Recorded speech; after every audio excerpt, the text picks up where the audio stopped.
Aşkım koynumda, kaygısız mışıl mışıl. Bana emanet gül yüzünde gülümseyen huzur. Hani gitmiştik ya ikimiz birden, ama bitmiştik harbiden. Yine bastırırsa kapkara bulutlara neden? Ne olur bu elden kimse gitmesin. Bu hikayede hiç kimse kimseyi terk etmesin.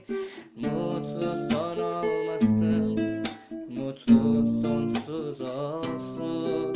Dualarım örtsün bizi, hasret üşütmesin.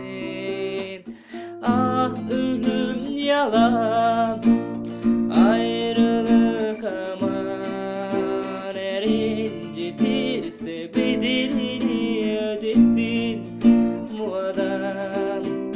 Ah ölüm yalan, ayrılık aman. Eğer incitirse bedelini ödesin bu adam.